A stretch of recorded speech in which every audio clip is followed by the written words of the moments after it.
Tällä videolla kerrotaan, miten voit muokata organisaationne käyttäjätietoja Line Carrierin Otto-puheratkaisun admin-portaalissa. Käyttäjien lisääminen ja poistaminen tehdään Line Carrierin toimesta.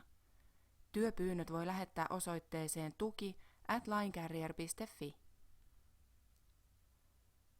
Kirjaudu sisään admin-portaaliin Line Carrierilta saamillasi tunnuksilla.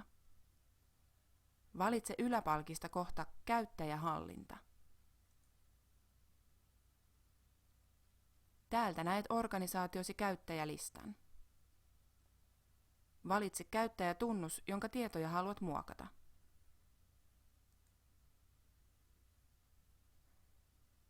Voit muokata käyttäjän nimitietoja, sähköpostiosoitetta tai puhelinnumeroa. Jos käyttäjätunnukseen pitää tehdä muutoksia, pyydämme lähettämään tästä työpyynnön osoitteeseen tuki@linecarrier.fi. Tallenna lopuksi tekemäsi muutokset. Valitsemalla Käyttäjät vasemmasta yläkulmasta pääset takaisin käyttäjälistaan.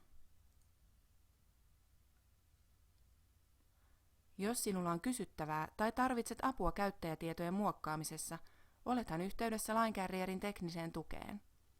Yhteystiedot löytyvät kotisivuiltamme osoitteesta linecarrier.fi.